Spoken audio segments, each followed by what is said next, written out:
सभी लोगों को नमस्ते प्रणाम। और मैं आप लोगों का अपना विशाल जोकर।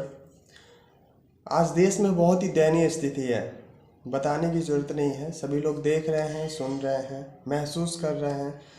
तो 2 लाइनें लिखने का प्रयास किया हूँ, अपने बातों को व्यक्त करने का प्रयास किया हूँ और आशा करता हूँ आप सबको पसंद आएगा।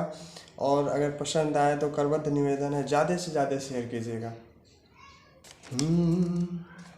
तरोवन पड़ल बा घरे घरे, तबो खबर न केहू के पड़े।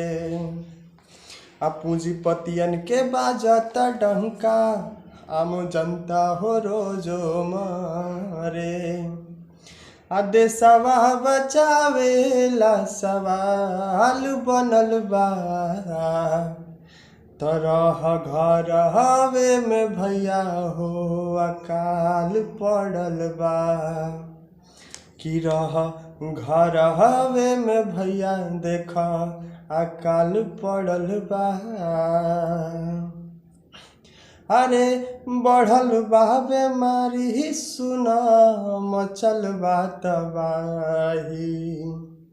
देशवा तबे चिखैले हमनी के भाई। आ संकट में सब कर प्राण पड़ल बा, तरह घर हवे में भैया देख अकाल पड़ल बा। हो कि रह घर हवे में भैया हो अकाल पड़ल बा। बंद भइले स्कूल, बाकी होखता चुनौआ। आ घूमी घूमी सभा बैठे देख सारी गौआ। हो बंद भइले स्कूल कॉलेज, होखता चुनौआ। घूमी घूमी सभा बैठे देख सारी गौआ।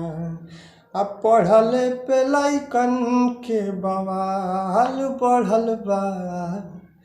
आ रह घर हवे में भैया देख अकाल पड़ल बा। कि रह घर हवे में भैया हो अकाल पड़ल बा।